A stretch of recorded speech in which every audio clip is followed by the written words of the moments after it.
মানুষ অনেক ভালো দেখতেছি, কথা বলতে পারে ভালো, ওটা শুনে আরো বুক থেকে হাসি বাইরে হয়, অনেক মজা হয় আর কি।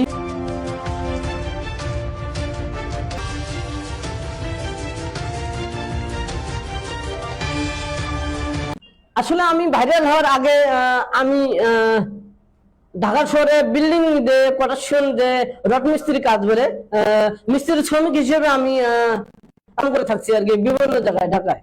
হ্যাঁ, ছেলেরা মানুষ অনেক ভালো দেখতেছি, অনেক কথা বলতে পারে ভালো, অন্য আইটেমের কথা বলে, কথা শুনে আরো বুক থেকে হাসি বাইরে হয়, অনেক মজা হয় আর কি, অনেক ভালো। তারা বলে আসলে কথা বুঝি আর কি।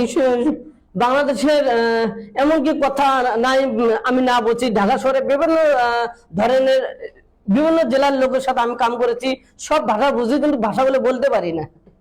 শুধু সিলেটের লোক না, সারা বাংলাদেশের লোক আমার ভালোবাসার মানুষ তারা। আমি যেখানে যাই ওখানে আমার সাথে কথা বলে, সবাই আমাকে ভালোবাসে। আমি সবাইকে সমান অধিকারে আর কি দেখি আর কি।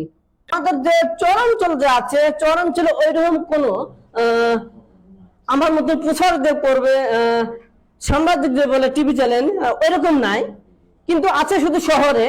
এই শহর থেকে ধরে একটা নিউজ নিয়ে আসে, চরাঞ্চলে এক কোনায় ধরে আসে, সারা দিন যায় চলে, সারা রাত যায় চলে। সে শহর থেকে চরাঞ্চলে আসলে তার বাসায় তার অফিসে পৌঁছতে অনেক সময় লাগে, নাই কোনো রাস্তাঘাট, নাই কোনো ব্রিজ, নাই কোনো ঝিলমিল শহর।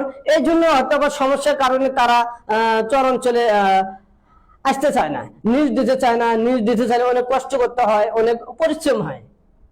এর তলে যদি আমাদের নতুন সরকার যদি তারেক রহমান সাহেব যদি আমাদের চরাঞ্চল গুলা বাংলাদেশের বিভিন্ন কোনায় কোনায় জায়গায় যদি ভালো করে তদন্ত করে লোক কমিটি সেট করে যদি ঘুরে ঘুরে সমস্যাগুলো দেখে, যেখানে রাস্তা লাগবে রাস্তা দিতে হবে, চরাঞ্চল গুলো নদী ভাঙন যে নদী বাঁধ দিতে হবে ভালো ব্লক দিয়ে, ভালো বস্তা দিয়ে, এইভাবে যদি আমরা ভালো উদ্যোগ নিতে যায় বাংলাদেশ সরকার তারেক রহমান স্যার, আমি আশা করি চরাঞ্চলে যেরকম ব্রিজ লাগে ব্রিজ দিতে হবে, ঝিলমিল শহর হবে, নদীর জায়গা থাকলো, রাস্তা রাস্তা নদীর কিনারে থাকবে, এরকম শহরের সাথে একদাস হলে ঝিলমিল শহর হবে। এবং টিভি চ্যানেল যে সাংবাদিক বলে তারাও আর কি বাংলাদেশে কোনায় কোনায় যে কিন্তু ভালো নিউজ দিতে পারবে এবং বাংলাদেশ একসাথে আমরা সমান অধিকার পাবো আর কি। আসলে সিলেটের খাবারও অনেক ভালো আছে আর কি, ইনশাআল্লাহ মাশাআল্লাহ। সিলেট এলাকার দ্বিতীয় লন্ডনে আমি আসছি। হয়তো কেউ কেউ জিজ্ঞেস করে আপনাদের বাড়িটা কোন জেলা, জেলার নামটা আমার হয়তো কেউ জানে না, জেলার নামটা বলতেছি। রংপুর বিভাগ, কুড়িগ্রাম জেলা, নাগেশ্বর উপজেলা, নারায়ণপুর ইউনিয়ন, চরাঞ্চলে বাড়ি।